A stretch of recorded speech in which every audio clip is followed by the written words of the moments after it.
Welcome to Trading Trends. This is Ilya Spivak, head of global macro here at tastylive, joined by a very special guest. Adrian Day is with us. He is the CEO of Adrian Day Asset Management and also the editor-in-chief of Global Analyst, which is an email newsletter published by Investment Consultants International. Adrian, welcome. Well, thank you for having me, Ilya. Good to be here. I have all kinds of questions for you, and I want to get right into your area of expertise. I think just to set up the stage here a little bit, we saw last year gold was rallying relentlessly and seemingly didn't really care about its usual foils, didn't really care about rates, didn't really care about the dollar, seemed like it was about as much of a one-way bet as you could really expect. And since this war in Iran, the situation has seen the stage reset a bit. Gold has come down as yields have come up. The dollar has come up. Break down for the folks why you think we've kind of gone back to what is, I guess, gold regular, and whether this is something that we're sticking with again, or we're going to change back to the 2025 script. Wow, well, there's an awful lot to discuss there, so I'll try to break it down, and I'll try to sort of just hit the highlights and be brief. So the first thing to remember, or the first thing to recognize is, up until the war started, let's say up until January, the last 2-3 years, gold was moving, as you mentioned, for really non-traditional reasons, and certainly largely non-economic or monetary reasons. And so you had the primary buyers were central banks who were buying to diversify their assets away from a single, the dollar, a single asset, but was an asset issued by a fiscally irresponsible government that was willing to weaponize its dominance. So that's why they were buying gold. You also in the last year had Tether, the Bitcoin people, the stablecoin folks, issued a gold stable coin, and they went into the market to buy gold to back the coin. Think about both of those major buyers. They were for the last 3 years the major buyers of gold. And just think about it for a second. Neither of them was particularly price sensitive. Not totally price agnostic, but both of them were largely price insensitive, particularly Tether, because if Tether sells 10 million gold stable coins, they need 10 million ounces of gold to back it. Tether, incidentally, last year bought more gold than any central bank, which is, when you think about it, that's staggering. Then you had the especially war. When China's been buying as aggressively as they have. Yeah. Now, why did gold drop with the war? That's a question that I still get, because people think gold is a safe haven asset. My gosh, if there's a war in the Middle East, shouldn't that make gold zoom? And there's a misunderstanding there, because if you look at the last 50 years, I've looked at it reasonably carefully, you find that, in fact, geopolitical events, negative geopolitical events, and particularly military conflicts, will tend to have the same pattern. Gold moves up in advance, in anticipation, and then almost immediately the conflict breaks out, it drops. And that's always true if the conflict was anticipated, as this one was, as the Russian invasion of Ukraine was. I don't mean it was for certain that Russia was going to invade Ukraine, but it was not a huge surprise out of the blue to anyone. So you had the same pattern in 2022. You had the same pattern with Iran. Gold moves up on the rumors of and the speculation about what's going to happen. And then as soon as, in the case of Iran, the very day after the bombing, gold started dropping. Why is that? Number one, buy the rumor, sell the news. Number two, as you alluded to when we were talking before we started, there's another safe haven asset in the world, and people forget about that. But it's called the US dollar, and the US dollar is still a safe haven asset. So other things being equal, the dollar moved up when the war started. And also yields moved up when the war started. So now gold had strong competition from higher yielding treasury bills. So that's the second reason. And the third reason, which people often forget, is that when you have a geopolitical event, you will often get, if not global illiquidity, rush to liquidity, but regional rush to liquidity. And we absolutely saw that in the Gulf states and the Middle East. Right. If you had your gold in a depository in Dubai and Iran shoots missiles and hits the Fairmont, maybe by mistake, but they were aiming somewhere else. But do you say, my gold is safe in Dubai, or do you sell it at whatever price you can sell it for? And that's why gold was trading at massive, meaningful discounts in the Gulf states because of this rush to liquidity. And then, of course, you get the arbitrage that always comes in. And so for those three main reasons, I think, gold dropped. Now, we know that one of the big sellers of gold was not people with safe deposit boxes in Dubai, but it was Turkey. We know that now. Turkey sold outright 60 tons of gold and did a further swap for another 60 tons. That's 120 tons. We don't know who the counterparty was. The counterparty may have just immediately sold, for all we know, but even we don't know that. So let's just stick with the 60 tons sold that we do know. 60 tons in 2 weeks, when all of the central banks around the world bought, what, 860 tons last year?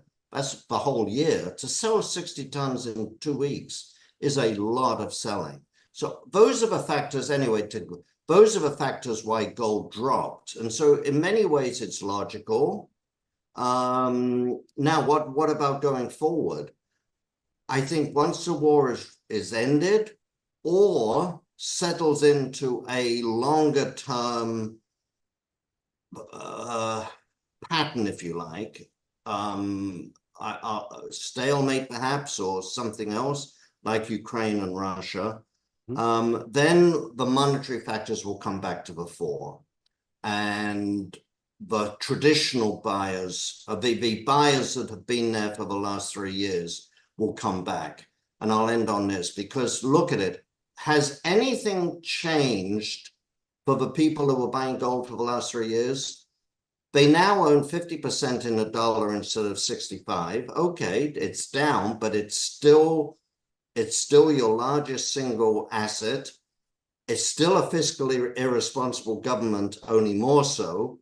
And it's still a government that's willing to weaponize its dominance, only more so. You only have to look at President Trump's tweets towards erstwhile allies to think more people are going to be thinking, do I really want 50% of my assets in the dollar? So nothing's changed. So once a war situation settles down, I think we're just going to get a reemergence of the buying of the last 3 years and of the pattern of the last 3 years. I think that is an excellent breakdown. And so I want to follow on right from that into sort of the practical and the hands-on. As you sort of carry this thesis forward and say, okay, I think this was, for all these reasons, a deviation from a longer-term narrative, but the longer-term idea remains. When I go to put that back on, am I looking at futures? Am I looking at gold miner stocks? Am I looking maybe to utilize options?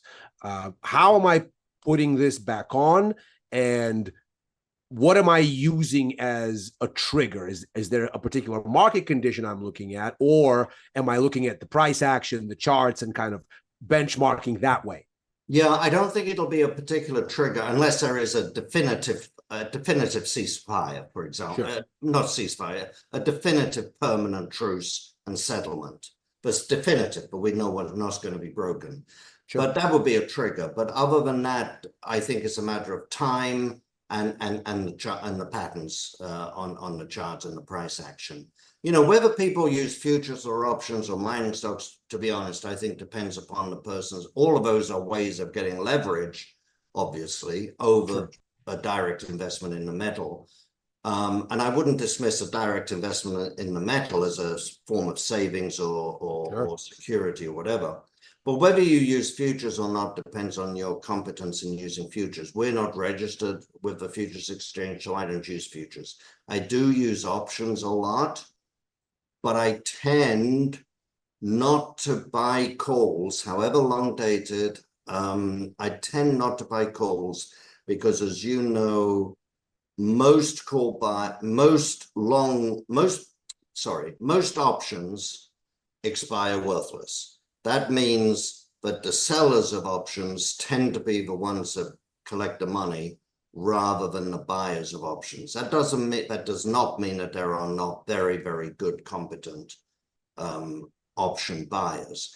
I'm just more comfortable selling, and particularly selling puts. So we will sell puts on things we want to own. Premiums can be incredibly attractive because, you know, the volatility, as you know, one of the things that makes your premiums attractive is the volatility. And so again, that only means why not be a seller and collect that higher premium rather than be a buyer and have to pay the higher premium. But you can look at, I'll just, if I may, just to give an example, and this is not sort of a recommendation or anything, but just to give an example of the kind of premiums that are attractive. You look at first Majestic, which is obviously one of the largest of the pure or purer silver mining companies. It's a $21.50 stock. $21.50, you can sell a May, well, let's just say a May 20, which is under the market, meaningfully under the market, and you can get $1.10. So you can get 5% on a meaningfully under the market premium for 1 month. That's not bad. And if you want to do a $21.50, which is more or less the market price, you know, the last trade was at $2. So the premiums are very, very attractive on the mining stocks right now, and the oil stocks, by the way, again, because of the volatility. I just like buying the mining stocks, frankly, because I think they're still undervalued. Despite the prices, as Oscar Wilde said, you know, a lot of people know price but not value. You look at a stock like, let's just say Agnico Eagle, it's the second largest gold producer now in the world, and a very solid company, no particular hairs on that dog. The stock price is obviously way up over the last 6 months, or over the last month, in fact, but over the last 6 months and 3 years. I remember it was $35 about 3 years ago, now $220. But what about the valuation? You look at the valuation metrics, price to free cash flow, which is my favorite metric for a big producer. Mm-hmm. It's higher today than it was last year, but other than that, it is lower than it's been for the last 5 years. It is lower today than it has been for the last 5 years. If you look at a 40-year history, the valuation is much closer to the low than it is even to the historical average. Mm. So the stocks are not overvalued in my mind. It's just the prices are high. Mm-hmm. That is exactly what our audience wants to hear.